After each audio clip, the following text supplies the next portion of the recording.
GV communications ஆன்மீக தொடரில் தொடர்ந்து நம்மளோட இணைந்து பல கருத்துக்களை கேட்டுட்ருக்காங்க திருவாளர் கிறிஸ்டோபர் அவர்கள். உண்மையே ரொம்ப ஆச்சரியமான ஒரு விஷயம் என்னென்னா, ரொம்ப சோபரான ஒரு நண்பர் அவர். அவருக்குள்ளே இவ்வளோ தீக்கள், அதாவது கேள்வி கணைகள் இவ்வளோ இருக்குன்னு நானே கொஞ்சம் நிறைய படிக்க ஆரம்பிச்சிட்டேன். இப்போ முன்னெல்லாம் கொஸ்டின்ஸு இன்ஸ்டன்டேனியஸாக கேட்பார்.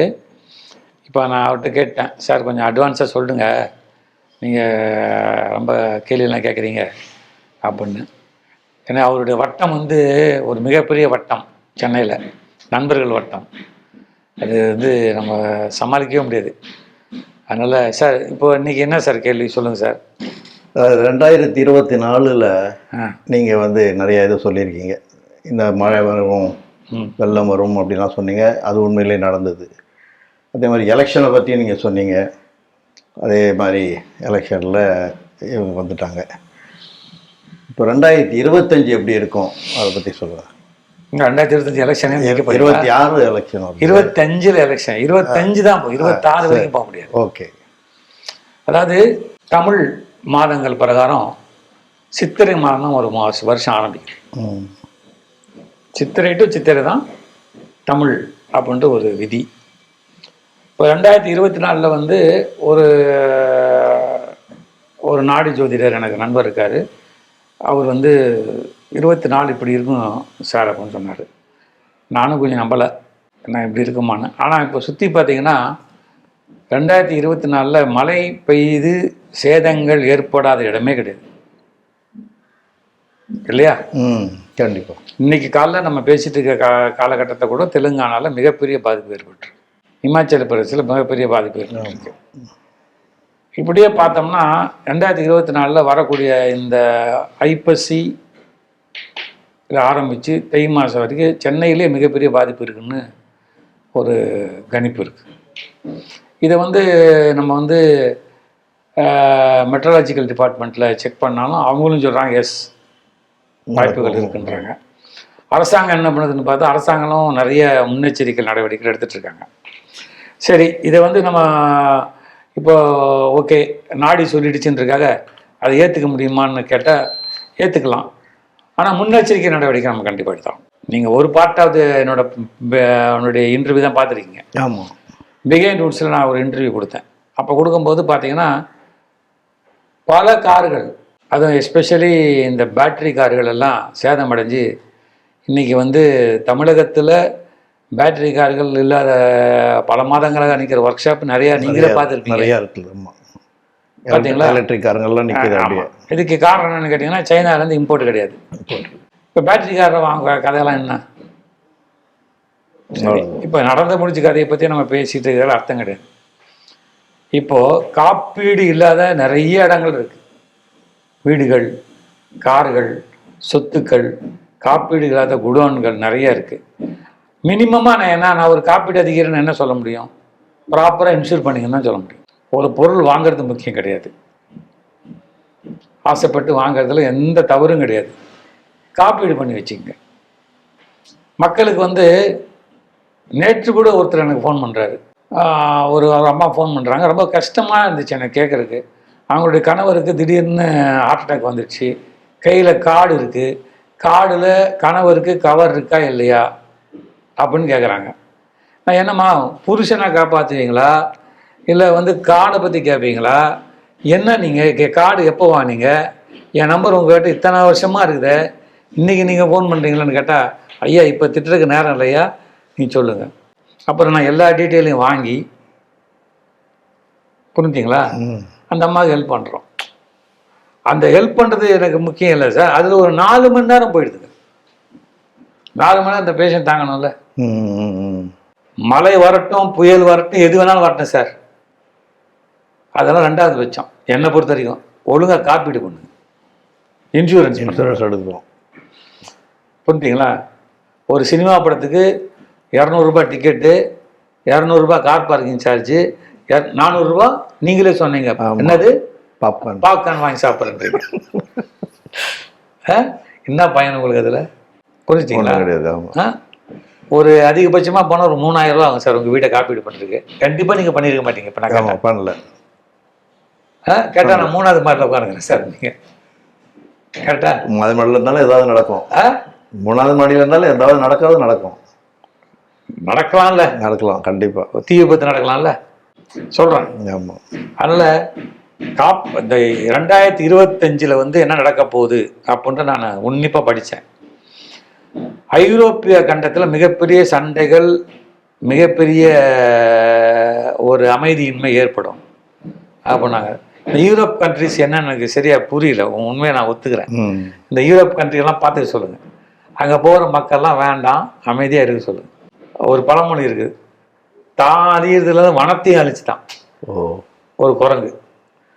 அது போய் குரங்கு வாரில் பற்றிச்சு, அந்த காடு ஃபுல்லாக சுற்றி காடு. அது மாதிரி இவன் பாரின்னு போகிறது இல்லாத இவன் குடும்பமும் சேர்த்திங்கிறான், கஷ்டப்படும். புரிஞ்சுங்களா? ஆக நம்ம என்ன பண்ணலான்னு கேட்டால், இவனை இந்த வேலையை தேடி போய் இது நம்ம நாட்டில் சார் டெக்னிக்கல் வல்லரசு நாடோட எந்த நாட்டோடையும் நம்ம குறைஞ்சி போடல. எந்த நாட்டோடையும் குறைஞ்சி போடல. நம்ம குறைஞ்சி போடணும்னு உண்மை ஒத்துக்கிறீங்களா? ஆமாம், கண்டிப்பாக. இங்கே கிடைக்காத வேலை என்னத்துக்கு அங்கே கிடைக்க போகுது? அங்கே இருக்கிறவங்கள இங்கே படித்தவங்க தானே அங்கே போய் விஞ்ஞானியாக இருக்காங்க. அங்கே கார் தொழிற்சாலை ஆரம்பிக்கும்போது இங்கே வந்தான். ஆமாம். அங்கே ஒரு சாம்சங் கம்பெனிக்கார ஆரம்பிக்கும்போது இங்கே வந்தான். அங்கே ஐஃபோன் பண்ண முடியலன்னா இங்கே பெருங்கலத்தூரில் பண்ணுகிறான். புரிஞ்சுங்களா? நீ ஏன் அங்கே போய் உட்காந்துக்கிற? உங்களுக்கு ஒரு விஷயம் தெரியுமா மிஸ்டர் கிறிஸ்டோபர்? சொல்லுங்க. கூகுளோட மெயில் சர்வர் எங்கே இருக்குது தெரியுமா உங்களுக்கு? இந்தியாவில், மும்பையில். இதுவே தப்பு. டைடல் பார்க்கில் இருக்குது, சென்னையில். ஆமாம். ஓ. எனக்கே கூகுளில் ஒரு பிரச்சனை இருக்கும்போது கூகுளோட ஹெட் குவார்ட்டர்ஸ் எழுதும்போது நீங்கள் எங்கேயும் கவலைப்படாதீங்க சார், இங்கே இருக்குது போய் பாருங்கள் அப்படின்னு போய் நாங்கள் போய் பார்த்தோன்னா எனக்கு ப்ராப்ளத்தை சால்வ் பண்ணி கொடுத்தாங்க. அது எல்லாமே இங்கே இருக்கு. சிமெண்ட் இருக்குது, இரும்பு இருக்குது, ரயில் இருக்குது, கப்பல் இருக்குது, விமானம் இருக்குது, சாஃப்ட்வேர் இருக்குது. அங்கங்கே புதுசாக ஷிப்பிங் ஆரம்பிச்சுட்டு இருக்காங்க. அக்ரிகல்ச்சர் டெவலப்மெண்ட் இருக்குது, ஷிப்பிங் யார் எத்தனை ஷிப்பு. நீங்கள் வரும்போது மெட்ராஸில் ஒரு ஹார்பர் இருந்துச்சு, இப்போ மெட்ராஸில் 4 ஹார்பர் இருக்குது. ஏன் நீங்கள் வெளியூர் போகணும்? ஆக 2025 சுற்றுலா கூட வெளியூர் போயிடாதீங்க. புரிஞ்சுங்களா? அந்த அளவுக்கு இது இருக்கு. இப்போ நீங்கள் 2024-25 சொல்லி உங்களுக்கு ஓரளவு இப்போ திருப்தியாக பதில் சொல்லிட்டேன்னா? திருப்தியாக சொல்லியிருக்கீங்க. சரி, அடுத்த கேள்வி தான் தான் சொல்லுங்கள். நாடு இதில் வந்து திருமணத்தை பற்றி என்ன? திருமணத்தை பற்றி யாரு கேட்குறீங்க? முதல்ல அதை சொல்லுங்கள். பொதுவாகவே சொல்லுங்கள். பொதுவாகவே சொல்லுங்கள். நீங்கள் கேட்ட ஒரு மாதிரி என்ன பார்க்கணும். அப்படி கிடையாது. பொதுவாகவே சொல்லுங்கள். நாடிய திருமணத்தை பற்றி பார்க்கறது ரொம்ப நல்லது சார், ரொம்ப நல்லது. 7ஆம் காண்டம் அப்படின்னு ஒரு சிறப்பான ஒரு இது இருக்குது. எந்த காண்டத்துக்கு முன்னாடி முதல் காண்டத்தை பார்க்கணும். அதில் வந்து என்ன வரும்னு கேட்டிங்கன்னா, நீங்கள் எந்த பொண்ணு அந்த மாப்பிள்ளை கல்யாணம் பண்ண போகிறாங்க, அந்த பொண்ணு வந்து பையன் வந்து எந்த பொண்ணை கல்யாணம் பண்ண போகிறான், மாப்பிள்ளை எந்த பையனை கல்யாணம் பண்ணுறான், எல்லா அடையாளமும் வந்துடும். கிட்டத்தட்ட ஜாதகமும் வந்துடும். இப்போ எனக்கு தெரிஞ்சு ஒரு 50-100 பேருக்கு நான் அந்த மாதிரி பார்த்துருக்கேன். பெரிய பெரிய வீட்டு பசங்கள்லாம் பார்த்துருக்கேன். பார்த்து கல்யாணமே ரொம்ப நல்லா தாங்க இருக்காங்க, ஒன்றும் குறைச்சல் இல்லையே. இந்த மேட்ரிமோனி ஆப்பில் பார்த்து கஷ்டப்பட்டவங்க, இந்த கோயிலில் இல்லை புரோக்கர்கள் வந்து கஷ்டப்பட்டு அந்த பிரச்சனைலாம் இங்கே கிடையாது. கிளியராக வந்துடும். மச்சம் எங்கே இருக்கும், அவங்க வீடு எங்கே இருக்கும், அவங்க வீட்டு பக்கத்தில் என்ன கோயில் இருக்கும், வீட்டு பக்கத்தில் என்ன ஸ்கூல் இருக்கும், அந்த பொண்ணு என்ன படிச்சிருக்கும், அந்த பொண்ணுக்கு எத்தனை பேர் அண்ணன் தம்பி இருப்பாங்க, இது மாப்பிள்ளைக்கு சேர்த்து வரும். பொண்ணுன்னா பொண்ணுக்கு, மாப்பிள்ளை எல்லாம் வந்துடும். எல்லாம் வந்து அது வேற குறைய வந்தாலும் திருப்பி அந்த நாடு ஜோசிகிட்ட நம்ம போய் கேட்கும்போது அவர் சொல்லுவார் இதுதான் கரெக்டாக இருக்கும்னு. இன்னொன்று பண்ணலாம். நீங்கள் இப்போ உங்கள் பையனுக்கு ஒரு பொண்ணோட அடையாளம் வருதுன்னு வச்சுங்க, அந்த அடையாளத்தோட ஒரு பொண்ணு கிடச்சிடுது. அந்த பொண்ணோட 7வது கண்டம் பார்த்தா கரெக்டாக உங்களோட பிரச்சனைலாம் வரும்ல. அந்த மாதிரி கிறிஸ்டோபர்னு ஒரு ஐயா இருக்காரு, அவங்க மனைவி பேர் இது, அவங்க கிறிஸ்டோபருடைய ஃபேமிலியில் 2 பசங்க இருக்காங்க, ஒரு பையன் எங்கே இருக்காரு, இத்தனை மாடி வீட்டில் இருக்கிறாரு, பக்கத்தில் ஒரு சர்ச் இருக்குது, ஒரு சர்ச்சில் அவர் வந்து நிர்வாகி, எல்லாம் வந்துடுமே. அதுக்கப்புறம் என்ன? ஸோ ரெண்டும் அதுவும் மேட்ச் ஆகிடுது, இதுவும் மேட்ச் ஆகிடுதுல்ல. அதனால் திருமணத்தில் வந்து நாடி வந்து அக்யூரேட்டாக வரும்.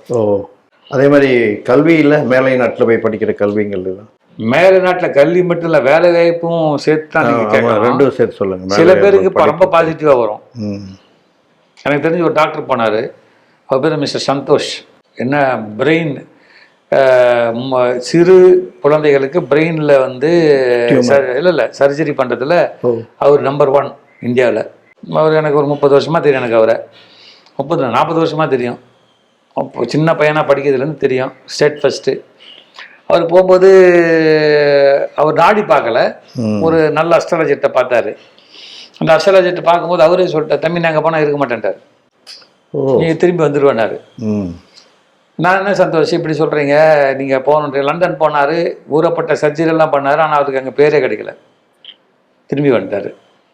இப்போ லேட்டஸ்ட்டாக ஒருத்தர் போனார், அவருக்கு நான் தான் ஜாதகமே பார்த்தேன்.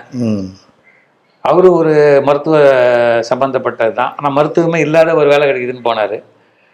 திடீர்னு என்ன பண்ணாங்க, அந்த ஊரில் நீங்கள் வந்து மருத்துவம் படித்த பார்ட்டி, நீங்கள் இங்கே வேலை செய்யக்கூடாது, மருத்துவத்துக்கு போய் வேலை செய்யலான்ட்டார். அவருக்கு அந்த நண்பர் திருப்பி மருத்துவ சம்மந்தப்பட்ட வேலை செஞ்சிட்ருக்காரு. எந்த வேலை எங்கே பேனான்னு போனாரோ அங்கே அந்த வேலை செஞ்சிட்ருக்காரு. ஸோ நாடியில் வந்து நீங்கள் வெளிநாட்டுக்கு போனால் நடக்கக்கூடிய பாசிட்டிவ், வெளிநாட்டுக்கு போனால் நடக்கக்கூடிய நெகட்டிவ் அது வரும். ரொம்ப ஆச்சரியப்படக்கூடிய விஷயங்கள்லாம், மேல்நாட்டு பெண்கள் மேல்நாட்டு ஆண்களை கல்யாணம் பண்ணுவது நல்லதா கெட்டதான்னு தெளிவாக வரும். அந்த அளவுக்கு கிளாரிட்டி. ஆமாம், இங்கேருந்து ஃபாரின் போய் செட்டில் இருக்கான் பார்த்தீங்கன்னா நம்மளே, அதில் வரும். சார் வந்து என்கிட்ட கேட்பாங்க, சார் எனக்கு ஒரு அமெரிக்காவில் ஒரு மாப்பிள்ளை இருக்காரு, அமெரிக்காவில் ஒரு பெண் இருக்காங்க, அவங்க இத்தனை லட்சம் சம்பளம் வாங்குறாங்க, அவங்கள பண்ணலாமா? நீ சம்பளத்தை கல்யாணம் பண்ண ராஜா, நீ வந்து கல்யாணம் பண்ணுறது மனிதர்களை, நீ கரெக்டாக பார்த்துக்க, அந்த மனிதர் செட் ஆவான்னு. சில பேருக்கு செட் ஆகி வந்து நல்லாவே இருக்காங்க. ஒரு அம்மா 5 கல்யாணம். எத்தனை? 5. ஆமாம், தமிழ்நாட்டிலே மிகப்பெரிய பதவியில் இருந்த ஒருத்தரோட பொண்ணோட கல்யாணம், ஒரு பொண்ணு, அவங்க 5 கல்யாணம்னா 5 கல்யாணமே பெய்யுது. அப்புறம் கடைசியாக நாடியில் வந்து பார்க்கும்போது, இனிமேல் கல்யாணமே பண்ணாத, ஒழுங்காக இப்படியே இருந்துக்க, நல்லா இருப்பேன்னு சொல்லிட்டாங்க. அப்போ அந்த அம்மா கல்யாணம் பண்ணிக்கல, நல்லபடியாக ஒரு கோயில் கட்டி நிர்வகிக்கிறாங்க, ரொம்ப நல்லா இருக்காங்க. ஸோ நாடியில் திருமணத்தை பற்றி ரொம்ப அக்யூரேட்டாக வரும்.